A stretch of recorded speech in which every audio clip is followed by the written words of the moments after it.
जय श्रीमन नारायण, जय हिंद।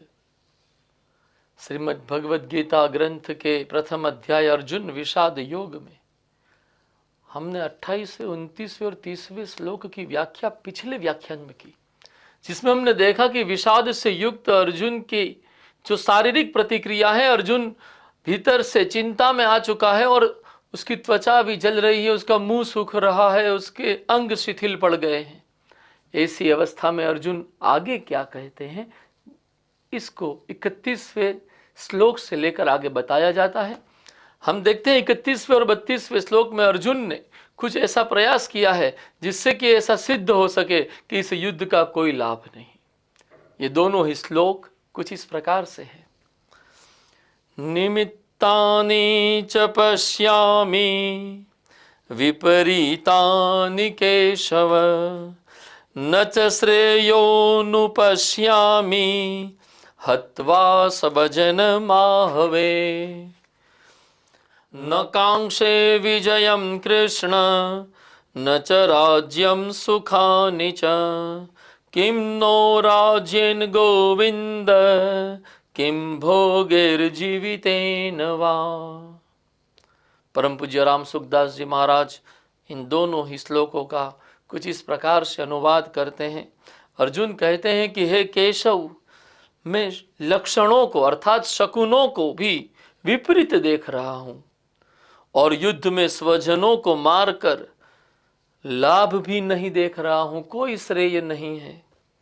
आगे 32वें श्लोक का अनुवाद इस प्रकार है। हे कृष्ण, मैं न तो विजय चाहता हूं, न राज्य चाहता हूं और न सुखों को ही चाहता हूं। हे गोविंद, हम लोगों को राज्य से क्या लाभ, भोगों से क्या लाभ, अथवा जीने से भी क्या लाभ। देखिए, अर्जुन अब इस युद्ध का लागत लाभ विश्लेषण करने चले हैं। इसको अंग्रेजी भाषा में हम कॉस्ट बेनिफिट एनालिसिस कहते हैं कि भाई हम कोई कार्य करते हैं तो उसमें लागत क्या होगी और उससे लाभ क्या होगा। अर्जुन पहले तो यह कहना शुरू कर देते हैं कि लाभ ही कुछ नहीं है, लागत की तो बात ही छोड़ो, और शुरुआत करते हैं ऐसे शकुनों की जो कि उनको नहीं दिखाई दे रहे हैं। उनकी शरीर की अवस्था जिस प्रकार की हो गई, उनको ऐसे लगने लगा कि ये सही नहीं हो रहा है और इससे कोई लाभ नहीं होगा। जहां तक मेरा व्यक्तिगत सवाल है, भाई मुझे तो कुछ नहीं चाहिए, न राज्य चाहिए, न भोग चाहिए, न सुख चाहिए, कुछ नहीं चाहिए। हे गोविंद, मुझे कुछ नहीं चाहिए। देखिए, यहां पर भी गोविंद शब्द का उल्लेख, गो अर्थात इंद्रिय, हमने पहले के व्याख्यान में भी चर्चा की है। हे गोविंद, ऐसे इंद्रिय सुख की कोई आवश्यकता मुझे नहीं। न सत्ता का सुख चाहिए, न संपत्ति का सुख चाहिए। और चूंकि मुझे ऐसा कोई लालच लोभ नहीं है, तो फिर तो अर्थ ही नहीं है कि ये राज्य सत्ता हम प्राप्त कर ले, इस युद्ध के विजय के माध्यम से हस्तिनापुर साम्राज्य के अधिपति बन जाए, कोई लाभ नहीं।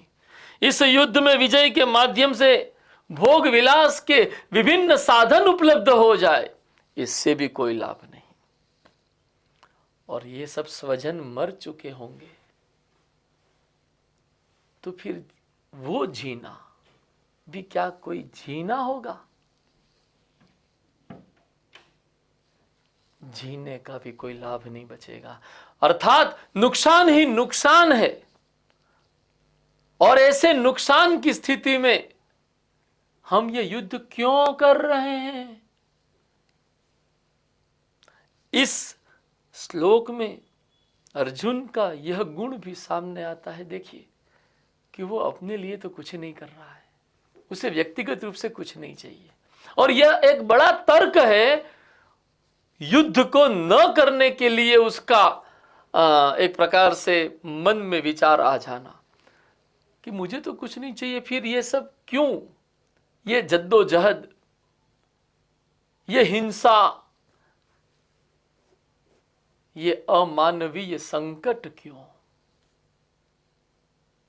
हम भी इस तरह की परिस्थिति में आते हैं कि हमारा कोई स्वार्थ नहीं होता, फिर भी हम बहुत कुछ कर रहे होते हैं और जब हम कर रहे होते हैं और उससे हमको जब नुकसान होने लगता है, तब यह प्रश्न अर्जुन की तरह हमारे व्यक्तित्व में भी उठ जाता है कि भाई मैं तो ऐसे ही कर रहा हूं, सेवा की भावना से कर रहा हूं, कर्तव्य की भावना से कर रहा हूं, मुझे व्यक्तिगत रूप से कुछ नहीं चाहिए, फिर भी मैं ही नुकसान की स्थिति में आ रहा हूं, मेरे स्वजन ही नुकसान की स्थिति में आ रहे हैं।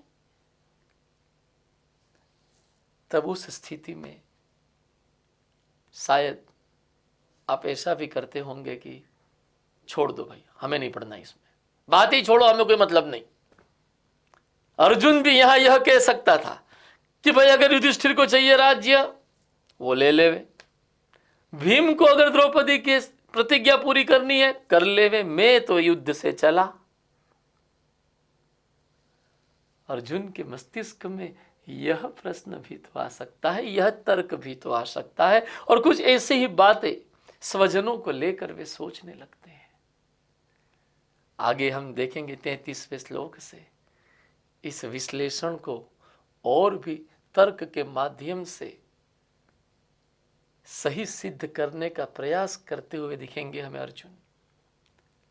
एक बात यहां पर स्पष्ट करना चाहूंगा कि कुछ नहीं चाहिए इसलिए क्या कर्तव्य समाप्त हो जाते हैं? कुछ नहीं चाहिए इसलिए आपका कोई कर्तव्य नहीं। मुझे मेरे माता पिता की संपत्ति से कुछ नहीं चाहिए, अतएव मेरा मेरे माता पिता के प्रति कोई कर्तव्य नहीं बचा। इस तरह का निष्कर्ष यह बतलाता है कि आप अपने संबंधों और अपने कर्तव्यों को केवल और केवल लाभ से जोड़कर देखते हैं। लाभ नहीं तो संबंध नहीं, लाभ नहीं तो कर्तव्य भी नहीं। अर्जुन कुछ ऐसी मनोदशा में है और भगवान ऐसी मनोदशा को संपूर्ण रूप से समाप्त करेंगे, आगे देखेंगे हम। इस श्लोक में, इस व्याख्या से हमें तो यह संदेश मिल जाता है, लाभ हो या हानि, लाभ हो न हो, यश मिले या अपयश,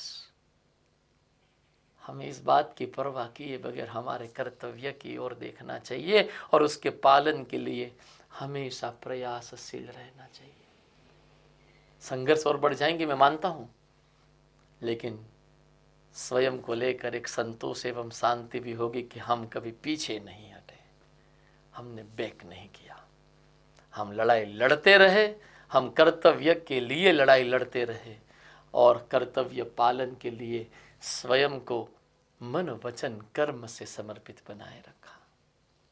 अर्जुन का यह विषाद हमारे हृदय के विषाद के साथ जुड़ सकता है, और जुड़ता है तो फिर निष्कर्ष ये है, कर्तव्य निभाओ भाई, कर्तव्य निभाओ, लाभ हो या हानि, कुछ न हो तो भी निभाओ। इसी के साथ इस व्याख्यान को यहाँ पर विराम देना चाहूँगा। 31वें और 32वें श्लोक की व्याख्या करने का प्रयास किया है, और इस प्रयास में यदि भगवद गीता जी के विरुद्ध मुझसे कुछ कहा गया हो, मैं क्षमा प्रार्थी हूँ।